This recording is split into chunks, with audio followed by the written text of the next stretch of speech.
반갑습니다. 뷰티풀 구독자 여러분. 저는 원픽 리포트의 김규동입니다. 여러분, 코스피가 6083포인트라는 사상 최고치를 찍고 나서 불과 8거래일 만에 하루 12.06% 큰 폭의 하락을 했습니다. 이 하락폭은 코스피 43년 역사상 최대 하락률이라고 합니다. 이틀 동안 코스피와 코스닥 합산 시가총액이 약 1000조 원 넘게 증발했고요. 3월 31일 기준 코스피는 5277포인트, 고점 대비 마이너스 20.4% 정도가 되고 있습니다. 이러한 롤러코스터 장세를 보고 월가의 전설적인 인물 3명이 동시에 경고를 날렸습니다. 먼저 2008년도 당시에 금융위기를 예측한 빅쇼트의 마이클 버리, 그리고 글로벌 투자은행 뱅크 오브 아메리카, 그리고 전 JP모건 수석 전략가인 마르코 콜라노비치까지, 오늘은 이 3명이 코스피에서 대체 무엇을 본 건지, 왜 하락을 예상했고 어떠한 경고를 했는지에 대해서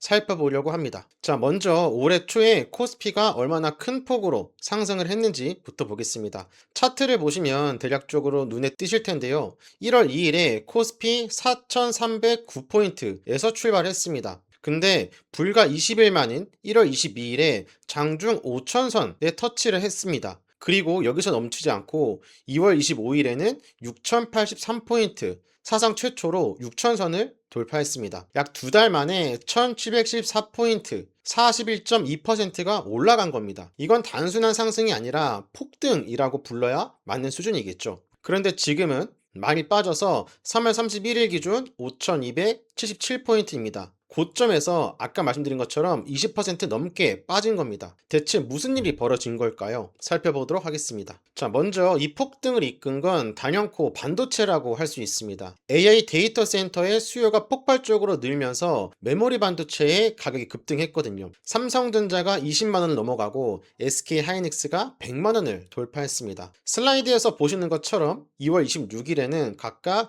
22만 3천원, 110만 9천원까지 올라가면서 신고가를 경신했습니다. 이 두 종목만 합쳐도 코스피 시가총액의 약 40%를 차지합니다. 이 반도체가 오르면서 지수 전체가 끌어올라간 그런 구조라고 볼 수 있는 거죠. 여기에 밸류업 정책과 상법 개정, 그리고 WGBI 편입도 있습니다. 자, 먼저 WGBI는 세계 국채 지수입니다. 쉽게 말해서 전 세계의 큰손 투자자들이 참고하는 채권 벤치마크라고 할 수 있습니다. 한국 국채가 26년 4월부터 11월까지 약 8개월에 걸쳐 분할 편입되는 게 확정됐습니다. 이것은 기대감이 아니라 확정된 일입니다. 참고로 외국계 금융기관들과 국고채 전문 딜러들이 4월 WGBI 편입 이후 한국 금융시장에 500억에서 600억 달러의 신규 자금이 유입될 것이다 라고 전망하기도 했습니다. 이러한 재료들이 겹치면서 코스피가 로켓처럼 상승했다 라고 우리가 유추해 볼 수 있습니다. 그런데 이렇게 빠르게 올라가면 반드시 과열 신호가 나타나게 돼 있습니다. 투자자 예탁금, 그러니까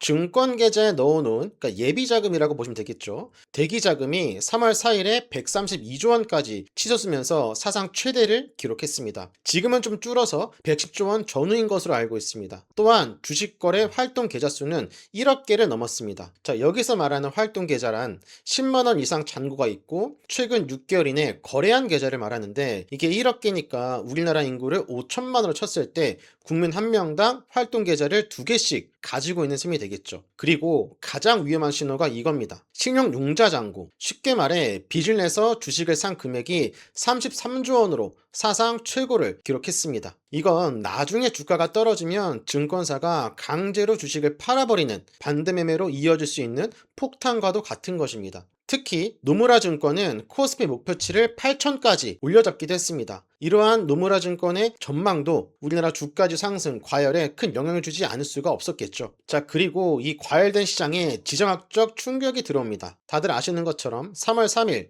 미국과 이스라엘의 이란 공격 소식이 전해지면서 코스피가 하루 만에 7.24% 급락합니다. 그런데 진짜 참사는 그 다음 날이었습니다. 3월 4일 무려 12.06% 폭락합니다. 이 하락은 2001년 9.11 테러 직후의 하락률인 2.02%를 넘어선 수치입니다. 코스피 출범 43년 역사상 가장 큰 낙폭이었습니다. 서킷 브레이커까지도 발동됐고요. 삼성전자와 SK하이닉스는 이틀 동안 각각 약 20%씩 폭락했습니다. 코스피뿐만이 아닙니다. 코스닥까지 동반 하락하면서 두 시장 합산 시가총액이 이틀 만에 1,000조 원 넘게 증발했습니다. 그런데 더 놀라운 건 그 다음입니다. 3월 5일 코스피가 9.63% 반등하면서 매수 사이드카가 발동됩니다. 하루 12% 하락했다가 그 다음날 10% 가까이 오르는 말 그대로 롤러코스터 장세가 펼쳐진 겁니다. 이 극단적인 변동을 숫자로 보여주는 게 바로 V코스피라고 불리는 코스피 200 변동성 지수입니다. V코스피는 한국형 공포지수라고 불리는데 코스피 200 옵션 가격에 반영된 향후 시장의 변동성 기대치를 측정하는 지표입니다. 쉽게 말해서 이 숫자가 높을수록 투자자들이 공포에 빠져 있다라는 뜻입니다. investing.com에서 코스피 볼라톨러티라고 검색하시면 쉽게 확인할 수 있습니다. 글씨가 작은데 요거를 검색하시면 확인할 수 있습니다. 3월 4일 이 V코스피가 80.37까지 치솟았습니다. 차트에서 보시는 것처럼 코로나 팬데믹 때가 69.24였거든요. 이걸 훌쩍 넘어선 겁니다. 근데 여기서 보시면 2008년 글로벌 금융위기 있죠. 근데 V코스피는 2009년 4월부터 한국거래소가 공식적으로 발표하기 시작한 지표입니다. 그래서 공식적인 집계에 따르면은 사상 최고치, 역대 최고치라고 했고 2009년 4월 전인 2008년 금융위기 당시는 공식적인 집계가 되지 않아서 백데이터 상으로 예측을 한 그런 수치입니다. 그래서 우리가 보고 있는 26년 3월 4일에 이 V코스피 80.37이라는 수치가 역대 최고다라고 표현을 하고 있는 거고요. 그래서 하루에 12% 빠졌다가 다음날 10% 오르는 이 극단적인 장세를 보고 월가의 새 거물이 본격적으로 경고를 내놓기 시작했습니다. 자, 첫 번째 경고자는 마이클 버리입니다. 여러분들이 영화를 통해서도 잘 알고 계신 그런 인물이죠. 2008년 서브프라임 모기지 위기를 사전에 예측해서 유명해진 인물입니다. 버리는 자신의 서브스택 뉴스레터인 카산드라 언체인드를 통해서 코스피를 정조준했습니다. 그의 핵심 진단은 이랬어요. 오랫동안 소외됐던 시장에 갑자기 모멘텀이 붙고 기관 투자자들까지 단기 매매에 뛰어들고 있다. 이건 기업 실적에 기반한 투자가 아니라 가격에 베팅하는 것이다. 그러면서 또 이런 표현도 했는데 기관이 코스피를 데이트레이딩하고 있다는 것 자체가 묵시록의 내기사 중 하나다. 여기서 묵시록의 내기사란 성경 요한계시록에 있는 종말의 상징입니다. 근데 마이클 버리가 이걸 끌어다 쓸 만큼 상황을 꽤나 심각하게 봤다는 뜻이겠죠. 참고로 슬라이드 하단에 참고하시라고 넣은 내용인데 이번 코스피 급등 패턴이 2000년 닷컴 버블 직전의 나스닥과 비슷하다는 비교도 있습니다. 이것은 마이클 버리의 직접 발언 아니고 개인적인 분석이지만 급등 속도와 패턴에서 유사점이 뚜렷하기 때문에 여러분들이 참고하시면 좋겠다라는 생각에 좀 넣어봤습니다. 자, 두 번째 경고자는 글로벌 투자은행 뱅크 오브 아메리카입니다. 뱅크 오브 아메리카는 자체 개발한 버블 리스크 인디케이터 지표를 공개했습니다. 이 지표는 수익률, 변동성, 모멘텀, 취약성 등을 종합해서 0에서 1 사이로 점수를 매기는 건데 1에 가까울수록 극단적인 거품이다 라는 뜻입니다. 이 슬라이드의 게이지를 보시면 코스피가 0.98입니다. 0.98로 1에 매우 근접한 것을 볼 수 있습니다. 금이 0.78, 그리고 은이 0.62, 원자재가 0.45. 근데 코스피는 이것을 압도하는 0.98로서 버블에 대한 위험이 더 높다는 진단을 뱅크 오브 아메리카가 내리고 있는 거죠. 뱅크 오브 아메리카는 하루 12% 폭락했다가 다음날 10% 반등하는 이 패턴을 보고 교과서적인 버블 행동이다 라는 표현까지 썼습니다. 하지만 뱅크 오브 아메리카는 마이클 버리와는 조금 다른 결론을 내렸습니다. 전면적인 완전한 비관론은 아니었어요. 왼쪽에 강점을 보시면 최근 월간 수출 증가율이 전년 대비 30%, 기업 영업이익은 약 40% 상향 조정됐고 PER, 즉 주가 수익 비율이 약 10배 수준으로 저평가 구간에 있다는 것을 인정한 겁니다. PER 10배다, 퍼가 10배다 라는 건 쉽게 말해서 기업이 1년 동안 버는 돈의 10배가 주가라는 뜻인데 선진국 평균이 15배에서 20배라는 걸 비교해 봤을 때 아직 상대적으로는 싸다 라는 얘기를 하고 있는 거죠. 이 뱅크 오브 아메리카의 결론은 신중한 낙관이었습니다. 펀더멘털은 나쁘지 않으니 현금 비중을 유지하면서 분할 매수로 접근하라 라는 실용적인 조언이었죠. 하지만 오른쪽을 보시면 아킬레스건이 또 있습니다. 빅테크 기업들의 AI 투자 속도가 꺾이면 엔비디아 공급망이 흔들리고 그 순간 삼성전자와 SK하이닉스가 직격탄을 맞는다는 겁니다. 코스피의 40%가 이 두 종목에 걸려 있으니까